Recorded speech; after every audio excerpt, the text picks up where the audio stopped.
Don't make the black kids angry. Even hardened cops have never seen a video like this.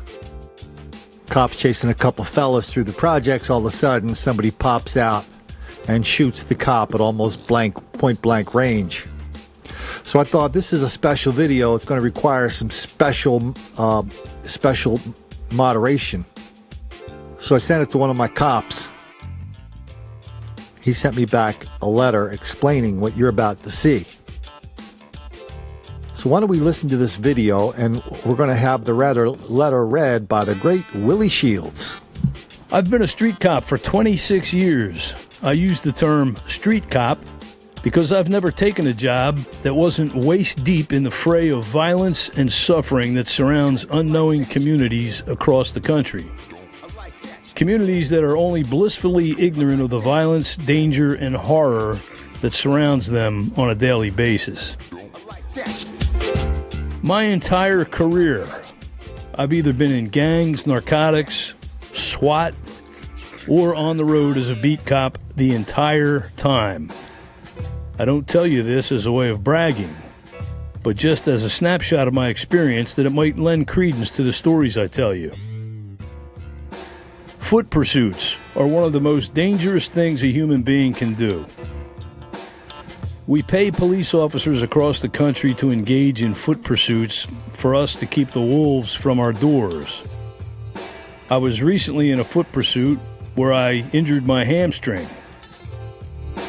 And that was a safe foot pursuit. It was safe because it was over before it started. Before evaluating the video, it's important to note that all foot pursuits end in violence. There are no timeouts. Once a suspect chooses to run and an officer chooses to chase him, it is mutually accepted that there will be violence. The only dispute is who the victor will be. I can say from personal experience that fear of physical harm or death makes an otherwise rational, normal human being capable of unspeakable acts of violence. Saying it's a battle for survival is cliche. I call it a battle not to die. Name another profession where that is a daily mental rehearsal. That being said, when an officer chooses to initiate a foot pursuit, and I say chooses because there is no policy or law requiring officers to chase people on foot, he or she voluntarily signs up to play a deadly game of try not to die. As a side note, I predicted that in our lifetimes, we will see a moratorium on foot pursuits. Like vehicle pursuits, foot pursuits will go the way of the dodo. On this video, brave officers from one of the most dangerous police stations on planet Earth, Shootin' Newton, were working enforcement. It is well known that traffic stops are one of our last remaining tools for initiating contact with people in high crime areas. Door 32, overshoot, man, good. Southbound from 50th and 20. Male, black, gray sweater, brown pants, approximately 30 years of age, 6 foot. He's running westbound through the cut. All units, 13 George 32, in for pursuit of a 415 mile with a gun, southbound 50th at Doherty. Suspect male, black 30s in a gray sweater, brown pants, running southbound through the cut. Requesting backup for unit, Mr. Supervisor. He's running westbound. He's in the alleyway. He's running westbound towards Long Beach from 5-1. Suspect is running westbound towards Long Beach from 5-1. George 32, shots fired. Shots fired. All units out for City South 50th in Long Beach. All units out for City South 50th in Long Beach. Shots fired. 13 George 32. We need. Being all right, we got an officer shot. We got a man down. Mr. George. As police are continuously cut down at the knees and stripped of their abilities to do their jobs in the name of criminal justice reform, a staunch knowledge of the vehicle code is one of our last tools for enforcement. When a suspect chooses to flee from police, it is never for anything good. When a suspect flees a car at night in the projects, it can only be for something incredibly bad. One of the most astonishing aspects of police work in an urban environment is the fact that almost literally no one has a job. The Section 8 scam artists and welfare queens have mastered the art of gaming the taxpayer. Bounce from baby mama to baby mama. Impregnate as many women as possible. She gets the welfare benefits, and you get the flophouse benefits. Symbiotic.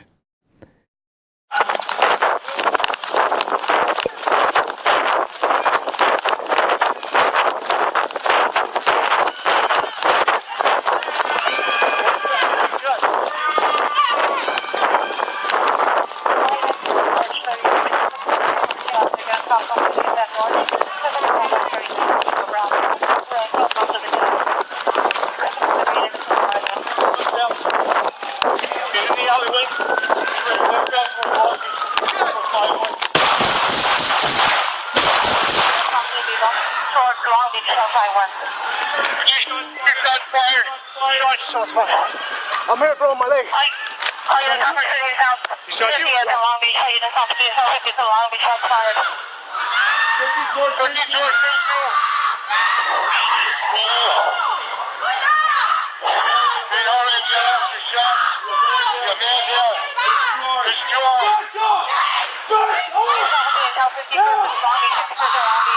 Hook him up.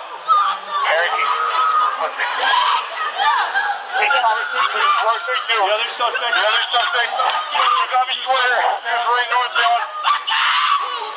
I'm headed. You need to turn again. Back up!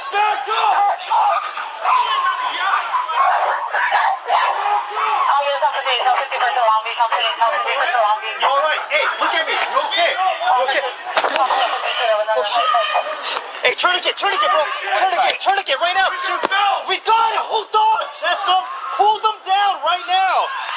Hey, bro, talk to me, bro. Any police activity in the projects will gather a crowd of 50 to 100 men, women, and children within 1 minute. Whether it be an innocuous, uneventful traffic stop or a foot pursuit that ends in gunplay, the song remains insane. Imagine an entire giant housing complex comprised solely of people who have been taught two things. They are victims of white racism, and police are the enemy. It's a war zone, for real. It was surely not the first time these officers had run through this housing complex.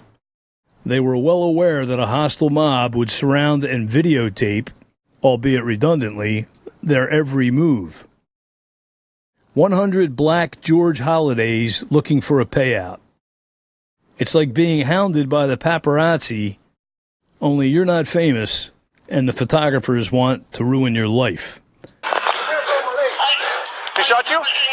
He shot you? 13 George 32. We need... Being alright, we got an officer shot. We got man down. When the officers took off running after the driver of the car, their entire being was focused on capturing him. They knew danger was afoot and had drawn their weapons, wisely, in anticipation of danger.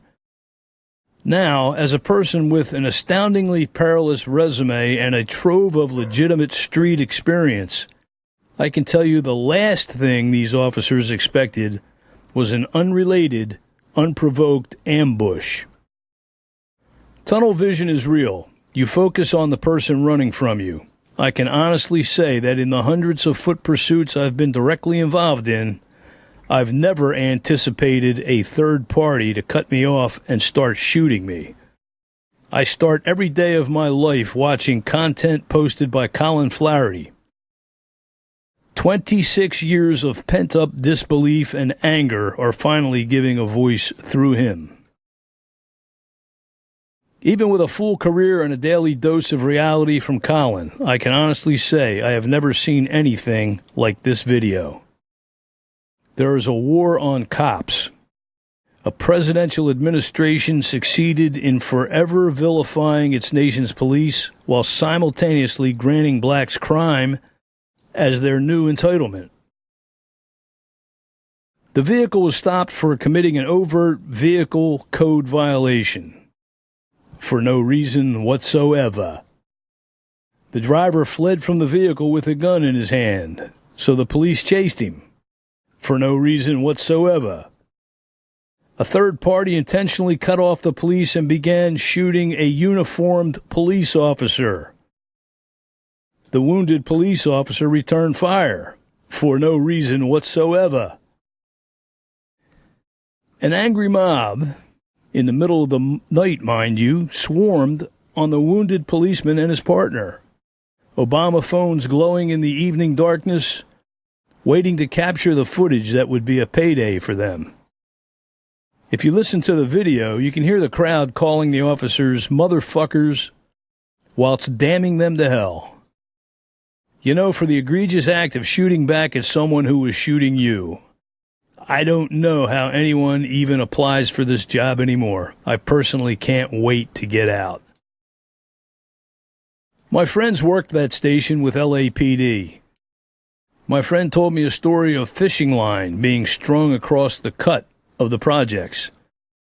The residents knew about the line and avoided it, but an unknowing, brave police officer would not. One officer ran into the fishing line and spent about 2 weeks in the ICU recovering. Attacking police is the new normal. Setting traps for them is the new normal. Shooting them is the new normal. Videoing them and calling them motherfucker after a fresh bout of try not to die is the new normal. Black criminality, entitlement, and victimhood are the new normal. Killing cops is becoming the new norm. It's all because of white racism, you know. I'm glad the officers involved are okay. They will never be the same, but they're okay. The projects will always be dens of crime and violence. Cops will continue to wade into that fray. Blacks will continue to attack and ambush us forever. We'll come to work anyway. Maybe remind the few, if ill of us they speak, that we are all that stands between the monsters and the weak. Great job, Willie. Even greater job from the anonymous cop. He's not anonymous to me. I talk to him every day. From the anonymous cop who wrote us that letter to let us know what we really just saw. Maybe someday we'll be able to thank him using his real name. In the meantime, this is not the first time you've heard Willie's voice on this channel, on these videos. He's the guy who did the greatest letter ever written. The public defender wrote me a letter and Willie read it. People are still talking about that. I remember I took True to Roof, and Willie's one of the few people on this earth privy to True to Roof's true identity. So I took True to Roof down to Willie's man cave, and I said, hey, Willie, meet blank. So Willie started talking, and True to Roof said, are you a lawyer? Because True to Roof recognized his voice from a video that he only heard one time, but was still about a year old. So Willie did a great job on that. And he's on the radio on WVLT from time to time. You can find him when he's on the radio on Twitter. What is it, Willie, again? At Willie on Radio. It's at Willie on Radio. Please, sir. I want some more. What? So if you have any nieces or nephews or brothers or sisters or relatives or neighbors who want to be a cop, show them this video. Let them hear what a real cop says about what they are getting themselves into. A job that is danger every day, where your bosses might even hate the bosses in the mayor's office and the city council. They might hate you even more than the fellas do. And where the one thing you're never allowed to do for any reason, it's a firing offense, is making the black kids angry.